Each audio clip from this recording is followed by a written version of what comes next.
μετά την εισβολή των Ιταλικών στρατευμάτων, μισή ώρα πριν από την εκπνοή του Ιταλικού τελεσίγραφου. Λίγο νωρίτερα, στις 3 το πρωί της 28ης Οκτωβρίου, ο Ιταλός πρεσβευτής Γκράτσι είχε επισκεφτεί τον Ιωάννη Μεταξά και του είχε επιδώσει τελεσίγραφο, με το οποίο ο Μουσολίνι ζητούσε ελεύθερη διέλευση για το στρατό του μέσα από την Ελλάδα. Η περήφανη απάντηση του τότε Πρωθυπουργού εξέφραζε τη συλλογική και μοναδική θέληση ενός λαού που ποθούσε την ελευθερία και την ανεξαρτησία του. Μια θέληση, συνεχής ιστορικά, που τότε συμβολοποιήθηκε με το όχι.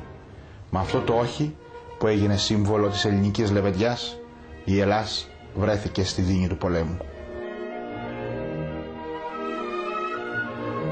Η κήρυξη του πολέμου ήταν η είδηση που έτρεχε από στόμα σε στόμα.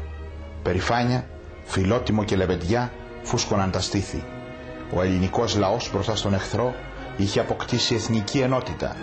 Κηρύχθηκε γενική επιστράτευση και μέσα σε παραλήρημα ενθουσιασμού οι Έλληνες σύσσωμοι έτρεχαν να καταταχθούν στο στρατό και να φύγουν για το μέτωπο. Το κορόιδο Μουσολίνι ήταν η έκφραση της έμπρακτης απάντησης του Έλληνα στρατιώτη στην Ιταλική αλαζονία. Οι έφεδροι του 1940 πήγαιναν στο μέτωπο για να προσθέσουν στην ιστορία ένα ακόμα κεφάλαιο αντάξιό της. Σε αυτούς έτυχε ο κλήρος της τραγικής, μα ταυτόχρονα υψηλής τιμής, που την αποδέχτηκαν με ενθουσιασμό και λεβεντιά. Στα παιδιά που έφευγαν για το μέτωπο, η ευχή όλων ήταν στο καλό και με τη νίκη. Κανένας όμως δεν έδινε στη λέξη νίκη το φτηνό περιεχόμενο της παρηγοριάς, την ψευδαίσθηση. Νίκη εδώ σήμαινε αντίκρισμα του θανάτου λεβέντικο, χαιρετισμός στο χάρο από αυτούς που έχουν την καρδιά να τον αντικρίσουν κατάματα τραγουδώντας. Νίκη το 1940 σήμαινε νίκη κατά του θανάτου. Η γενιά του 40 με πίστη στο Θεό και το δίκαιο του αγώνα προχωρούσε από τα κάτασπρα καταράχια προς τα σύνορα ψηλά στον άγριο γράμμο. Έπρεπε να διώξει τον εχθρό από το εθνικό έδαφος και να τον κυνηγήσει όσο πιο μακριά γινόταν. Στο μέτωπο, σε όλη τη γραμμή, από τη γαλανή θάλασσα του Ιουνίου, ίσα με ψηλά τις παγωμένες πρέσπες, ο ελληνικός στρατός άρχισε να έχει παντού το ίδιο όραμα, το όραμα της νίκης.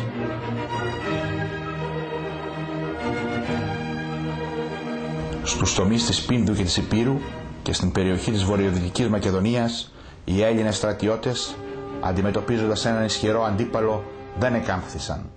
Αναπληρώνοντας την αριθμητική και υλική τους αδυναμία, με άρτια οργάνωση και πνεύμα αυτοθυσίας, κατάφεραν όχι μόνο να αποθήσουν τις ιταλικές δυνάμεις, αλλά και να προχωρήσουν σε αντεπίθεση, ανατρέποντας τα πολεμικά σχέδια του αντιπάλου.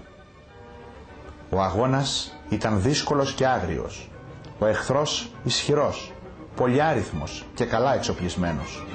Οι Ιταλοί, στη φάση της εισβολής, δεν ήταν αυτοί που θεώρησε ο κόσμος αργότερα, όταν η αγωνιζόμενη ελληνική ψυχή τους επέβαλε τη γνωστή μείωση και η διεθνή σάτυρα είχε διαδώσει. Οι Ιταλοί του 1940 είχαν καταλάβει τη Βρετανική Σομαλία, είχαν επιτυχίες στα σύνορα της Αιθιοπίας και του Αγγλικού Σουδάν, είχαν προελάσει στη Λιβύη και ο Ιταλικός στρατός ήταν πανίσχυρος.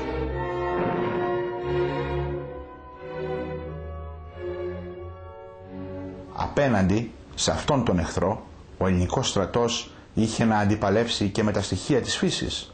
Καιρικές συνθήκες απάνθρωπες, πορείες εξαντλητικές, ανεφοδιασμός προβληματικός. Τα τμήματα πολεμάνε χωρίς ανάπαυλα, καταβλίζονται σε κορυφογραμμές απρόσιτες, μέσα σε λαιμοθύελες. Περνάνε ρέματα, ποτάμια, κοιμούνται μουσκεμένοι, τουρτουρίζουν, παγώνουν. Τα ζώα αποδεκατίζονται. Ξημερώνονται στο βουνίσιο αγιάζει, με κρύσταλλα κρεμασμένα στη χέτη και τις ουρές τους. Όπου ο τόπος δεν είχε πνιγεί στο χιόνι, το χώμα είχε γίνει απέραντος βούρκος και όλα τα ρούφαγε. Οι χιονοθύελες έδερναν τα υψώματα, αρπάζανε τα αντίσκηνα, τύφλωναν τους άντρες. Μέσα σε αυτό το περιβάλλον, ο αγώνας και η αντοχή του Έλληνα μαχητή απαράμιλη. Η νίκη χαμογέλαγε σε αυτόν που είχε το θάρρος και το πάθος να την διεκδικήσει.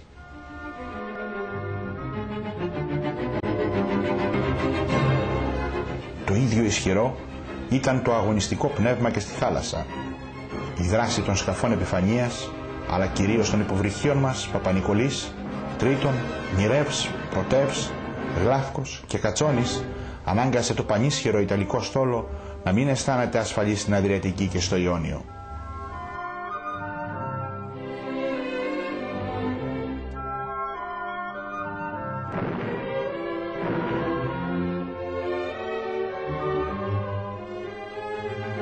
Η πολεμική αεροπορία με τα ελάχιστα απαρχαιωμένα αεροσκάφη δεν υπολόγισε σε καμιά φάση του πολέμου τη συντριπτική υπεροχή των Ιταλών.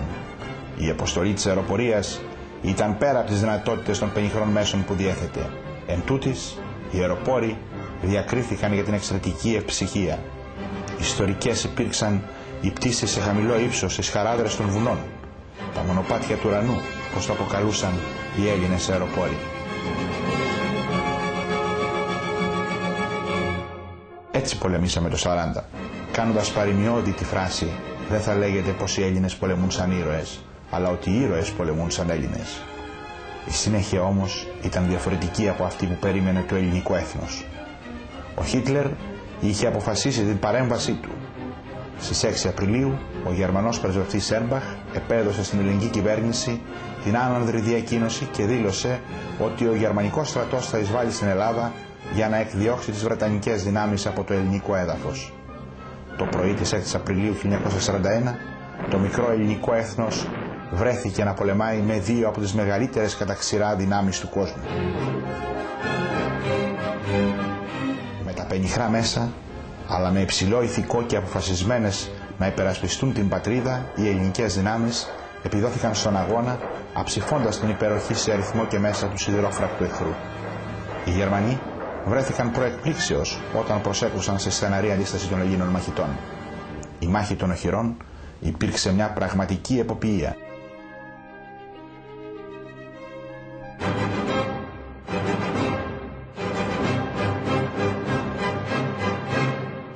Η μάχη συνεχίστηκε στην Κρήτη. Η επίθεση κατά του νησιού άρχισε το πρωί της 24ης Μαΐου. Η αντίσταση των υπερασπιστών της νήσου κάμφθηκε στις 27 Μαΐου. Στις μάχες διακρίθηκαν ιδιαίτερα οι κάτοικοι του νησιού που με ό,τι μέσα διέθεταν πολέμησαν με αυταπάρνηση κατά των Γερμανών. Το αγωνιστικό πνεύμα και ο υπέρμετρος ζήλος των Ελλήνων καταδεικνύεται από το γεγονός ότι στη μάχη της Κρήτης έσπευσαν να λάβουν μέρος και 300 πρωτοετής ευέλπιδες. Η αντρία και το πείσμα των Ελλήνων ήταν τέτοια που ακόμα και ο Χίτλερ δήλωσε «Η ιστορική δικαιοσύνη με υποχρεώνει να διαπιστώσω ότι από όλους τους αντιπάλους που αντιμετωπίσαμε, ο Έλληνας στρατιώτης ιδίως πολέμησε με ύψιστο ηρωισμό και αυτοθυσία». Η συμμετοχή της Ελλάδας στο Δεύτερο Παγκόσμιο Πόλεμο και η προσφορά σε θυσίες και αίμα στον αγώνα εναντίον της βίας και της βαρβαρότητας δεν σταμάτησε με την κατάληψή της από τους Γερμανούς το Μάιο του 1941, αλλά συνεχίστηκε μέχρι το τέλος του πολέμου. Αξιόμαχες ελληνικές ένοπλες δυνάμεις συγκροτήθηκαν στη Μέση Ανατολή από αξιωματικούς, υπαξιωματικούς και οπλίτες που είχαν διαφύγει από την κατεχόμενη Ελλάδα και Αιγυπτιώτες Έλληνες. Ο πυρήνας του ελληνικού στρατού, ο οποίος οργανώθηκε στην Αίγυπτο, ανέλαβε τη συνέχιση του ένοπλου αγώνα κατά των δυνάμεων του άξονα στο πλευρό των συμμάχων.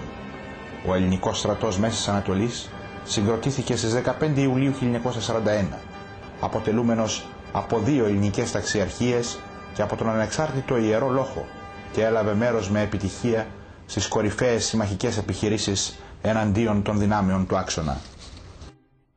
Το ελληνικό πολεμικό ναυτικό, ενισχυμένο με καινούργια αξιόμαχα σκάφη, συμμετείχε στη συνοδεία Νιαπομπών, την καταδίωξη υποβρυχίων, στη μάχη της Μεσογείου, τον Ινδικό ωκεανό, τη Βόρεια Θάλασσα, την παράδοση του Ιταλικού στόλου και την απόβαση στην Ορμανδία.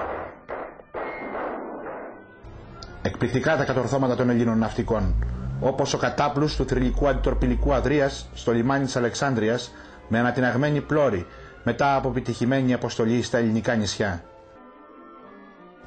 Παράλληλα, η ελληνική πολεμική αεροπορία, ενισχυμένη με σύγχρονα αεροσκάφη και άριστους χειριστές, έπαιξε καταλυτικό ρόλο στην προέλαση των συμμαχικών στρατευμάτων και έδρασε με επιτυχία στους ουρανούς της Αφρικής, Ιταλίας, Ιουγκοσλαβίας και της κατεχόμενης Ελλάδας.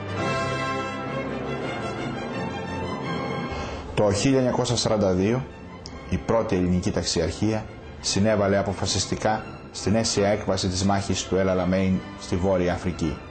ο Βρετανός στρατηγός Μοντγκόμερι είπε: «Τα εξαίρετα στρατεύματά σας ανταποκρίθηκαν πάντοτε σε ό,τι τους ζητήθηκε και η αντρία τους στα πεδία των μαχών προκάλεσε τον θαυμασμό των δυνάμεων της Βρετανικής Αυτοκρατορίας». Ο Ιερός Λόγος διακρίθηκε στις επιχειρήσεις στην Τινησία και στα νησιά του Αιγαίου. Το 1944 η Τρίτη Ορεινή Ταξιαρχία συμμετείχε στις επιχειρήσεις των συμμάχων στην Ιταλία και συγκεκριμένα την απελευθέρωση της πόλεως του Ρίμηνη.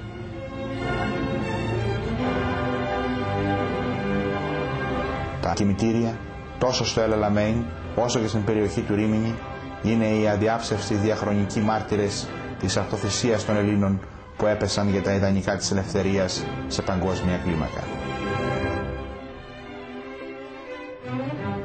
Από την άνοιξη του 1944 άρχισε να διαφαίνεται ότι η πλάστιγγα του πολέμου έκλεινε οριστικώς υπέρ των συμμάχων.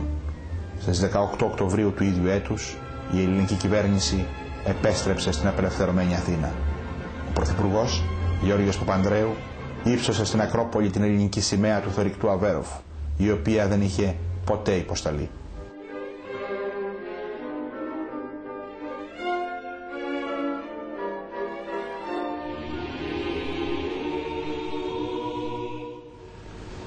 Ας μη βρέξει ποτέ το σύννεφον και ο άνεμος σκληρός ας μη σκορπίσει το χώμα των μακάριων που σας...